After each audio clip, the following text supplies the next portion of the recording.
অনেকেই ১-১১-র একটি আশঙ্কার কথা বলছে। আপনার মতে এরকম কোনো কিছু মনে হয় কি না? না, সেটা আমিও বলি।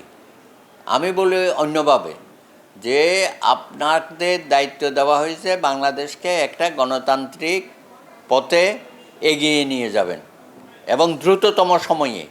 কিন্তু আপনাদের কর্মকাণ্ডে মনে হচ্ছে আপনারা খুব ধীর গতিতে চলছেন। এটা তো ঠিক না, কারণ আপনার হাতে সময় বেশি নাই। ইতিমধ্যে 7 মাস হয়ে গেছে। আমরা রাজনৈতিক দলগুলো সকলেই মিলছি যে ডিসেম্বরের মধ্যে নির্বাচন আমরা চাই, কারণ এর বেশি দেরি করলে পরে সব কিছু আবার ঝুলে যাবে। সুতরাং আপনি সংস্কারের নামে বিলম্ব করার কোনো অবস্থা আমরা চাই না। কারণ তাতে হবে কি, যে জনগণের নির্বাচিত প্রতিনিধিদের হাতে ক্ষমতা ছেড়ে দিয়ে আপনারা সসম্মানে যাবেন, এটাই আমরা চাচ্ছি।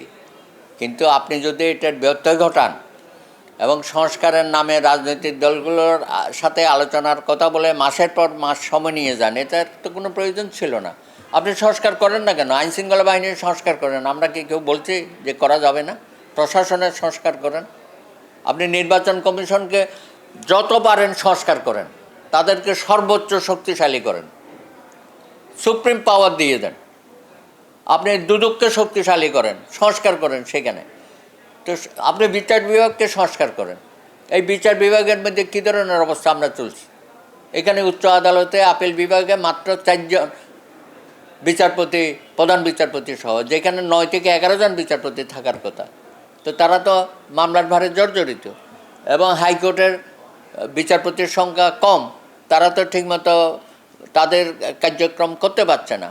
বিশেষ করে ক্রিমিনাল মামলাগুলো যেভাবে আসছে শত শত হাজারে হাজারে, এখানেও তো কার্যক্রম স্বাভাবিক হচ্ছে না উচ্চ আদালতে।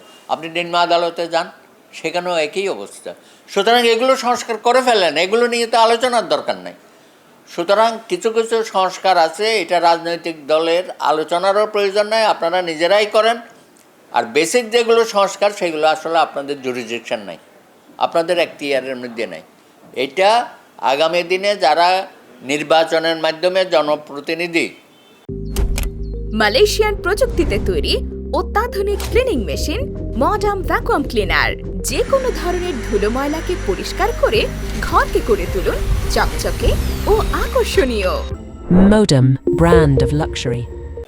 জাতীয় সংসদ হবে, সেই সংসদের মাধ্যমে বাকি সংস্কার হবে। ইতিমধ্যে আমরা জানি বিএনপি সহ আমরা যারা যুগপৎ আন্দোলনে ছিলাম, 31 দফা কর্মসূচি আমরা দিয়েছি, সেখানে সংস্কারের একটা পরিপূর্ণ রূপরেখা দেওয়া হয়েছে এবং সেটা নিয়ে বিএনপি ইতিমধ্যে মাঠে কার্যক্রম করছে। তারেক রহমান সাহেব প্রত্যেক দিনে কোনো না কোনোভাবে 4-5টা মিটিংয়ে তাদের বক্তব্য দিচ্ছে।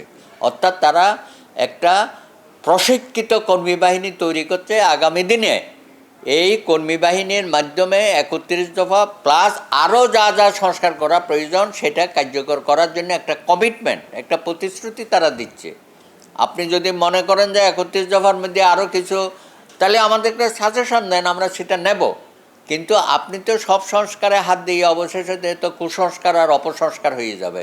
যেই কারণে আপনি বলছেন যে 111-এর মতো আরেকটা ঘটনা ঘটতে পারে। আমিও তো আশঙ্কা করি শেষ পর্যন্ত আপনারা যদি সঠিকভাবে একটা সুষ্ঠু নির্বাচন, জনগণের ভোটাধিকার, গ্রহণযোগ্য নির্বাচনের মাধ্যমে জনগণের সত্যিকার প্রতিনিধির হাতে ক্ষমতা হস্তান্তর করতে না পারেন, তাহলে ফখরুদ্দিন মঈনুদ্দিনের মতো আপনাদেরও পালাতে হতে পারে। কিন্তু আমরা চাই না ইউনূস সাহেবের মতো একটা বিশ্বনন্দিত ব্যক্তি, যিনি আমাদের দেশের বর্তমানে হাল ধরেছে, আমরা সকলেই তার উপর আস্থাশীল। আপনাকে অবশ্যই সফল হইতে হবে। আপনি মাঝপথে 111-এর মতো ছেড়ে দেবেন, সেটা আমরা চাই না। সুতরাং আপনার সফলতা আমাদের সফলতা, আপনার সফলতা আগামী বাংলাদেশের ভবিষ্যতের সফলতা।